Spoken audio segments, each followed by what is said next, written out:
Hello, everybody, and welcome to another week of lectures. This time we're going to go over Soviet Union and Communist Eastern Europe.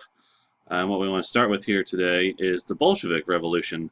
Of course, I touched on it a little bit when we were talking about World War I. The Bolshevik Revolution in 1917 is actually what gets Russia out of World War I. Prior to the Bolshevik Revolution, there was a miniature revolution that would just sort of skip over. So there's the Russian Revolution and then the Bolshevik Revolution a couple of weeks later. Bolshevik Revolution sometimes is known as the October Revolution because it happens unimaginatively in October in 1917. Previously, Russia had been the land of the Tsars. And Tsar would be spelled here Tsar, or you can spell it Czar. But Tsar, just to sort of break down that word, means it's a Russian title. It's for the emperor. But Tsar comes, its Russianized version way to say Caesar. And we saw that in Germany with the Kaiser, so Kaiser Wilhelm II, who was the Kaiser of Germany during World War I. Kaiser is actually the German word for, the German translation for Caesar. It really means just emperor. There's a long way to say emperor. So there's this long reign of czars in Russia dating back several centuries. The foundations of the Romanov dynasty, which is the ruling dynasty, the ruling house in Russia for over 300 years, starts with Ivan IV and some of the other Russian czars. You might have heard of Peter the Great before. He sort of drags Russia into the modern world, at least in the 17th, 18th-ish centuries. Catherine the Great was another big one that you might have heard of. Nicholas II is the one who we'll stop with here because he is the last Russian czar. This whole situation. We offer a course here, The World in the 20th Century, Part 1. It's History 217. We're in 218, so I encourage you to take that at some point. Dr. Jones does that a lot. I guess Dr. Bender's doing it this semester. But it's a good class, and anybody you take it with will explain this a lot better than I'm doing right now. Maybe not a lot better, but a lot more in-depth than I'm doing right now. So the Russian Revolution, or the Bolshevik Revolution, replaces the Tsar with the Bolsheviks, who are the majority party. They are actually the communists that come in. And I just want to quickly tell you about the stages of society according to Karl Marx, because Lenin bases this whole revolution. Vladimir Lenin is the leader of the revolution in 1917. He bases this on Marxist communism with this evolution theory. And the stages of society start at a feudal society. That means a king on the top with lords under him, and it's always a him, almost always a him, because there's very few girls in charge in the feudal world. I can't think of a good example of that ever happening. But anyway, feudalism, you have your king, your lords, and then under the lords there are knights who report to the lords. And then under the knights there are serfs. That's pretty much everybody else, and it's a farming farming-based society, and you owe allegiance upward. It's called you're a vassal to the person above you. So serfs are vassal to knights, knights are vassal to the lords, and lords are vassal to the king. And it gets kind of complicated because at one point during the 100 Years' War, way back in the 14th-ish century, the English king was actually vassal to the French king, so it got kind of complicated. But that's the feudal world. And according to Marx, this feudalism, the feudal world, ends with a bloody revolution, and the example we're going for here is the French Revolution, right? That was what he kind of had in mind. Also, there's some revolutions around Europe in 1848, which is the time that he's writing in. So these revolutionary ideas, it's a bloody incident, and it goes from feudalism, society does, to capitalism, and that's the capitalist society is the one in which we live in today, for the most part. Free trade and enterprise, and it's just a new style of world. And according to Marx's theory, you would, after capitalism, have a bloody revolution, and it always has to be bloody, to socialism. Then once you're done with socialism, you have a bloody revolution, and then you get to communism finally. Now, if you would have asked Marx before any of this business happens, he would have said, yeah, the United States is a great place for the next stage of revolution to happen, because they had already, feudalism sort of existed in the colonial world, but they've been capitalists for so long. The United States is a capitalist society, so they would be the ideal place, somewhere like the United States or Great Britain. They didn't expect it to happen in Russia because they were still a feudal society. Even up till 1917 was sort of that, the Russian lord class. They're called the Cossacks. And so you have the Cossacks who would have own most of the land, but they owe a loyalty to the Tsar. So it's this complicated sort of evolutionary theory stage thingy.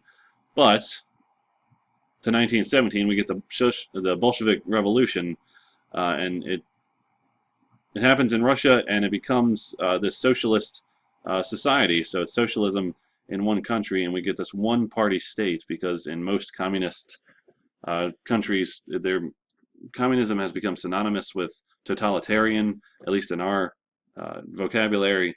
It's not supposed to be that way, but that's how it is. And in Russia, we get this one-party state, the one party being the Politburo, and that is the ruling party that stays in charge in Russia until the end of what we're talking about in this class. And so we get the Communist Party is the dominant party, and we also get the dominance of the Russian Republic. Now I'm going to show you this map here. Maybe I can zoom in a little bit. So this is a map of the Soviet Union. Everything in color here is part of the Soviet Union. And when we're talking about the Soviet Union, think of the word here. It's a union of Soviets. Soviets, in this case, means republics, kinda. So the Soviet Union is actually, it's the USSR, the Union of Soviet Socialist Republics. So that union means bringing these Soviets together.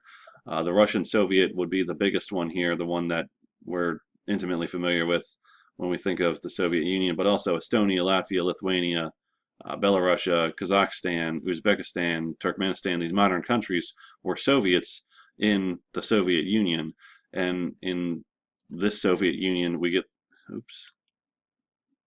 the dominance of the Russian Soviet. They are the ones in charge. The Russian Soviet is the one in charge. I also want to note that Bolshevism isn't immediately accepted in Russia. There is a civil war that lasts for a little while before we get to full-scale Bolshevism and the one-party state. So there's this period where not everybody in Russia was super okay with the Bolsheviks taking over and creating this one-party Soviet state. Just to bring it back to this map real quick, there are actually 15 Soviets that make up the Soviet Union. They're supposedly independent Soviets, but in reality they all report to Russia, and the Russian Soviet rules everything. And they also install governments in these other Soviets, the Kazakh Soviet or the Uzbek Soviets. So that's what we mean when we're talking about the Soviet Union. As a history major, it took me a long time to figure that out, so I don't want it to take as long for you guys to figure that out. That's what we're talking about here. Now so Lenin ends up dying in 1924, and we get this next leader, this guy Joseph Stalin, who we talked about when we talked about World War II. He is not super charismatic or a very good speaker.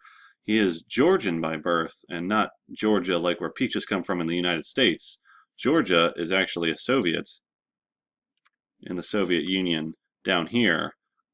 So it's modern day, it's its own country, but at the time of the Soviet Union, it's part of the Soviet Union. And even before, when it's Tsarist Russia, they had control. It's called the Russian Empire, and they have control of some of these most of these territories. So the Georgian Republic is actually its own thing. They're not ethnically Russian, they're ethnically Georgian. So Stalin is not ethnically Russian, he's ethnically Georgian, which is easy for me to say over and over again. But so he's not charismatic or a good speaker. That was a long way to say he has a very heavy Georgian accent, a lot like Hitler in Germany he had a very heavy Southern accent for Germany. But Stalin so he's not a good speaker, but he is very smart and very ruthless, and he wants to secure the revolution going forward. And when we talk about the revolution, we're talking about this ethereal sort of thing, and we'll come back to it when we talk about Mao Zedong in China, where you talk about the revolution as sort of an ongoing institution. So as part of this, Stalin institutes some purges, and that's kind of what you think it means throughout the 1920s and 1930s. And this would be enemies of the revolution are everywhere, according to Stalin. He is a bit of a paranoid dictator. So he's pretty sure that there are enemies of the revolution everywhere. He thinks that there's a substantial number of enemies of the revolution, upwards of 10 million or so around Russia. And to take care of these enemies of the revolution, Stalin purged them quite literally by having them either executed or sent off excuse me, to gulag camps, which are just prison camps, usually somewhere as far away as Siberia. Now, Stalin wants to fulfill the goals of the revolution and establish socialism around the Soviet Union by creating what is known as the command economy.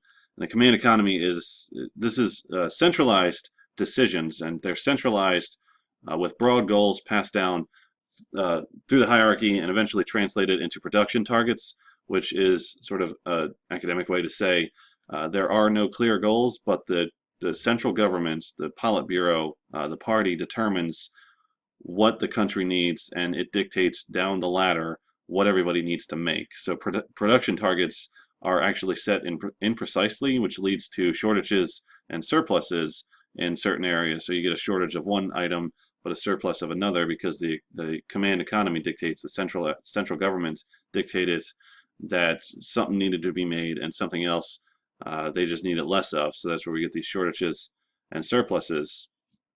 Also, as part of a command economy, we get a slow response to scarcity and consumer need. So, and we'll see this as the 20th century moves along, because when new inventions are being invented, the command economy is just slow to respond to it because it's coming from the government. And my favorite example that we're going to use and come back to a lot are microwaves, because microwaves are invented during the time of the Cold War, after World War II. And it's just a good example of one of these consumer goods that are coming up during the 20th century. And there's no incentive to act on behalf of consumers or individual citizens in a command economy, because it all comes down from the central government. So it's this very inflexible system of government. So as part of this command economy, we get what's known as agricultural collectivization. And this, during the Tsar's time in Russia, Russia actually had a surplus of agriculture, but Stalin comes in and forces people, quite literally, into industry, which leads to food shortages later on. And he's putting these people into industry to sort of force the Soviet Union into the modern world. Towards the end of World War I, they were not doing so well, because most countries in the West, Germany and France and England and the United States, had industrialized, but the Soviets weren't as industrialized as some of these Western countries were.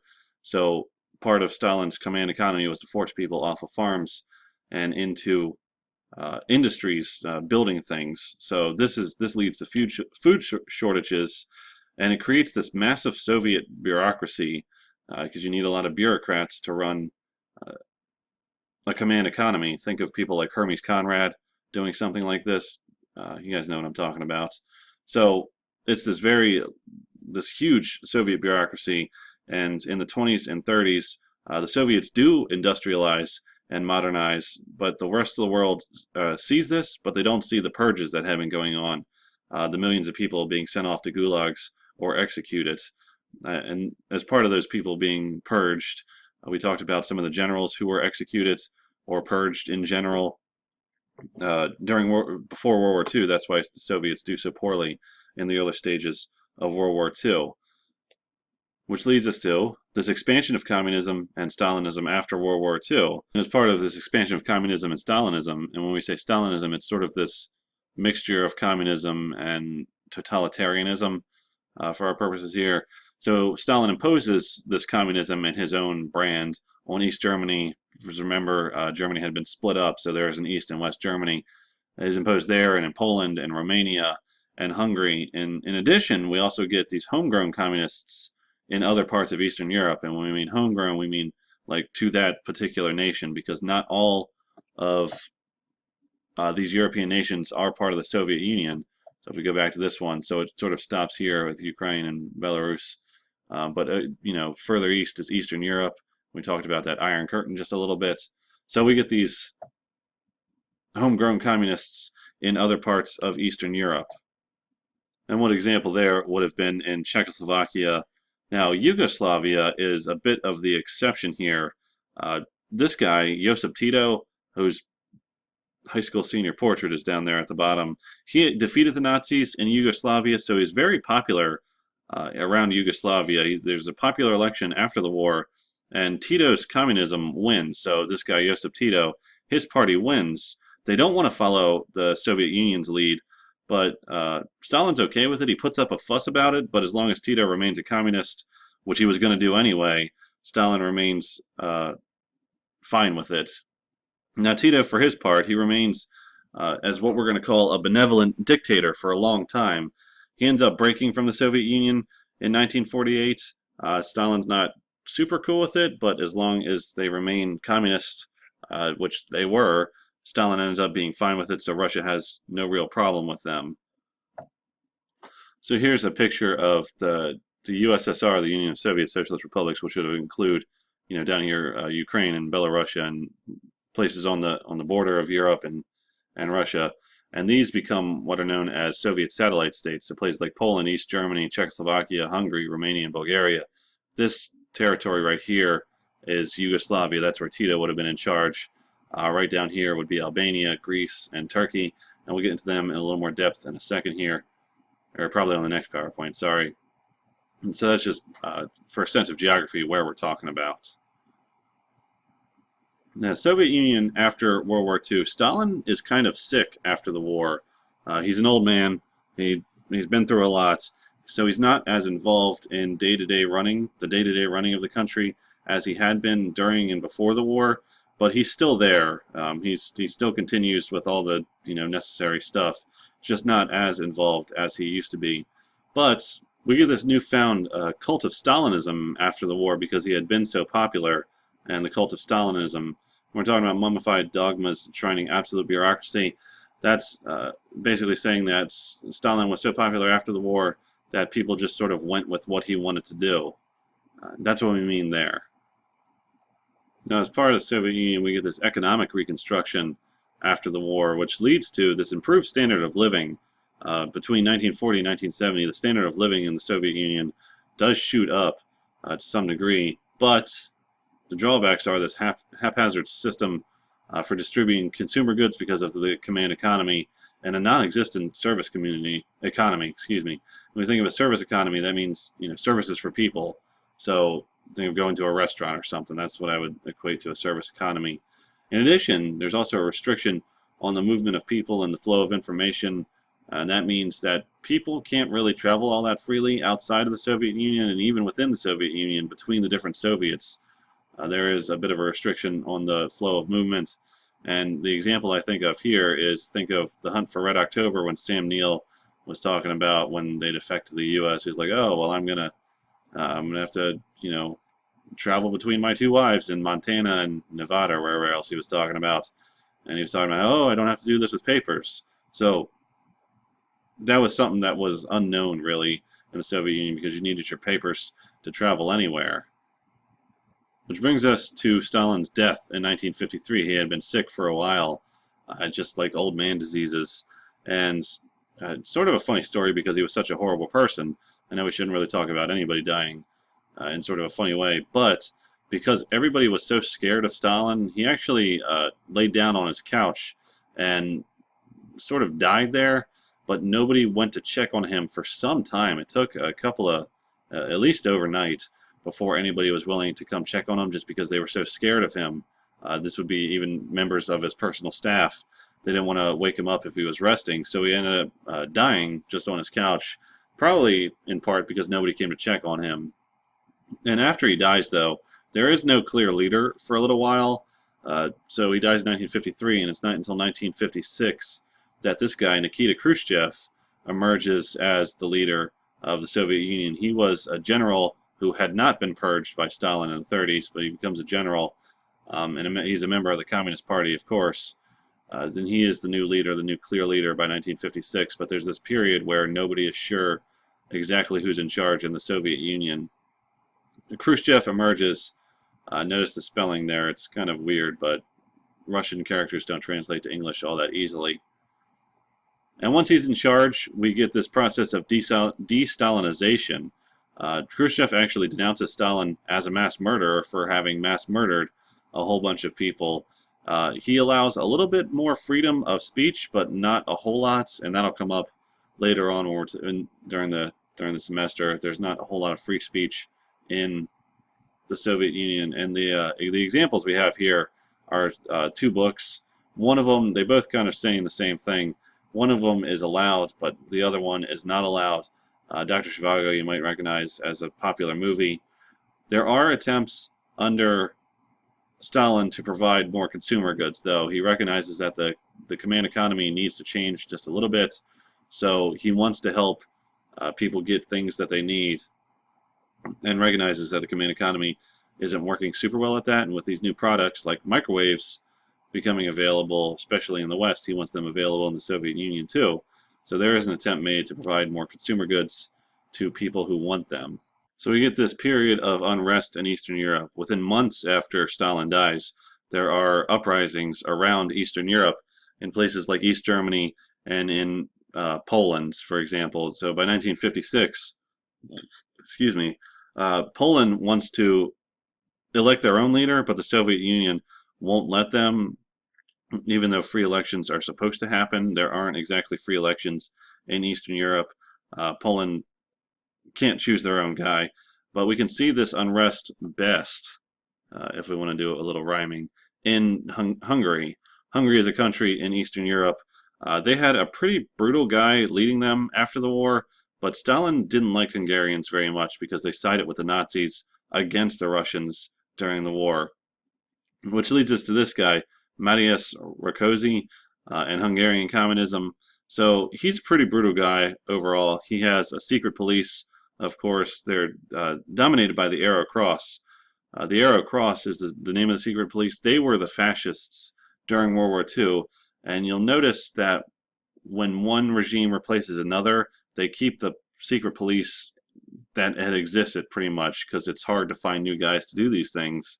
So the Arrow Cross, they were fascists, but then they become secret police for this guy, Rákosi, and his brand of Hungarian communism. So after Stalin dies, the Hungarian people demand Rákosi's removal, but it doesn't happen quite immediately. Stalin actually sort of left these people, Rákosi and the Arrow Cross, in charge because he just wanted to screw around with the Hungarians because they had sided with the Nazis. But after his death, the people want Rákosi gone. And then it brings us to this guy, Imre Nagy, whose name I have trouble pronouncing, so for any Hungarians, I am sorry. But this guy, Imre Nagy, he was more favorable to Hungary. He was Hungarian. He was more favorable to the people at large. So he's in there. They actually replace him and put him in there. But that doesn't last for very long. Rákosi is reinstalled 2 years later.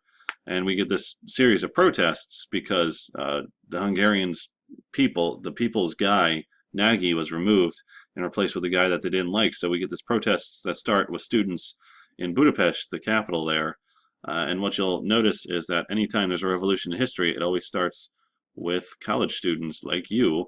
So if you ever want to start a revolution, you're the guys to do it. If you think back to 1848, that revolution almost entirely revolves around student protests. So this is another one in Hungary. We get these student protests starting in Budapest. The Soviet army doesn't know what to do at first, and Nagy doesn't know what to do either. He's kind of a reluctant leader at this point. Eventually, they do end up sending soldiers into the city. The Soviets are pretty sure that the West won't care because they have another crisis going on. During the Hungarian Revolution, there's a crisis in the Suez Canal for Britain and France and the United States. So the West in general is dealing with this crisis in the Suez, wherein the Egyptian government is trying to take back control of the Suez. So it's this whole thing that's going on. So the Soviets are pretty sure that there won't be much commentary from the West, and that's true to some extent. Nagy, for his part, ends up being tried and hung for crimes against his people in 1958, so 2 years later. What the Hungarian Revolution really teaches the West is that the Soviet Union is not in complete control of the whole Eastern Bloc, because this revolution happened under their watch. So it changes the West's idea about what's going on behind the Iron Curtain. The Soviet Union never launches an attack like this on another country. And here we have some images of the protesters. And this is when the Soviet army finally arrives in. They send in tanks to put down this revolution, or uprising in general. So the Soviets, though, they never launch an attack like this on any country in their sphere of influence. Again, Khrushchev and others just don't have the stomach that it would take to kill everybody that they would need to kill in order to deal with all of these protesters. Khrushchev, for his part, is removed a little bit later on. If we go back to his dates, by 1964, we're going to come back to him a couple times because we're going to talk, because while we've talked about the Cuban Missile Crisis, we're going to bring it up again at some point. But he's removed in 1964 for being liberalish, I guess you could say. He's removed by the Communist Party and replaced with this guy, Leonid Brezhnev, who's pretty ugly. So he's there for about almost 2 decades. This represents sort of a return to Stalinism. Brezhnev was a conservative, a hardline conservative. The economy, when Brezhnev is in charge, becomes more focused on building up industry and military like it had been during Stalin's reign and before. And so that brings us to the end of the Soviet Union and Communist Eastern Europe PowerPoints. And thanks for bearing with me, and I will see you on the next video.